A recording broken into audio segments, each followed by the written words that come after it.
In this lesson and in the next lesson, we're going to be talking about the size and scope of the European Union. We're going to be talking in this lesson very, very quickly about the size and scope of the European Union, almost geographically, the number of member states that have, and the enlargement of the European Union. And then we're going to talk in the next lesson about the development of the European Union and the development of its size legally. The amount of the treaty developments that led to the law of the European Union that we know today.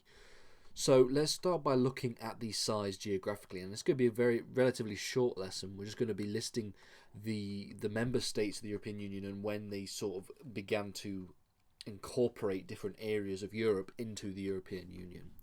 So the Treaty on European Union, the TEU, was signed at Maastricht in 1992, sometimes called the Maastricht Treaty. Okay, so Maastricht Treaty in 1992. We're going to talk in the next lesson about the TEU, the Single European Act, the Treaty of Amsterdam, and the Treaty of Nice in a lot more detail. But ultimately, what this treaty did was create the European Union. Okay, we now have something what we know today to be called the European Union, as created in 1992. So, before the creation of the European Union, we did see an enlargement of the European community. So, for example, we see the United Kingdom, Denmark, the Republic of Ireland, all joining the EEC, the European Community, in 1973. We then see Greece join it in 1981 and Spain and Portugal in 1986. Okay, and then following the TEU, we saw a further enlargement with Austria, Finland, and Sweden, which was which grew the member states relatively quickly within 1 year, within 1995, and also following the 1990s and stuff, we have. And the late 80s, we have the reunification of Germany and we have the collapse of the Soviet Union.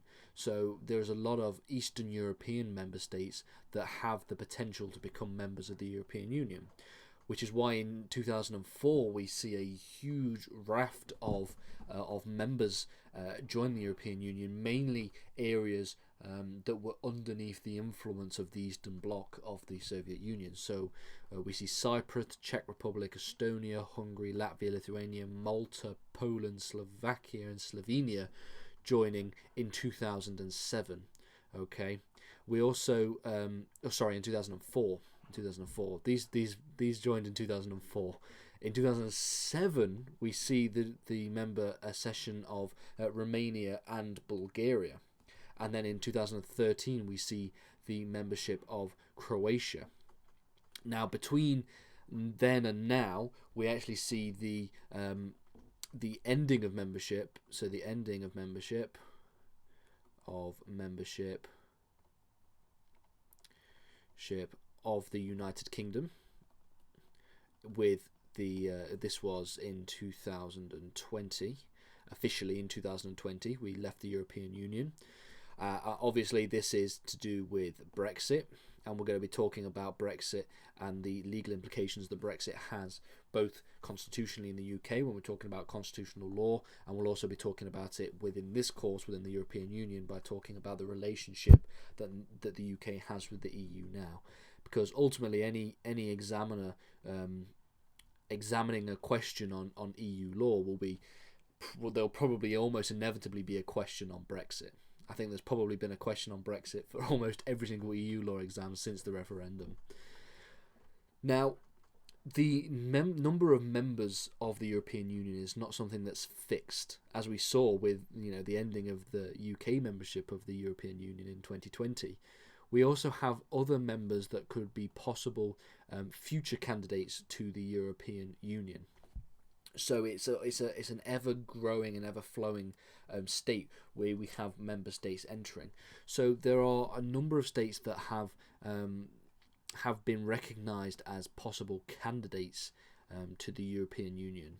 Candidates to the European Union. These include Turkey, Albania, the former Yugoslav Republic of Macedonia, Montenegro, and Serbia.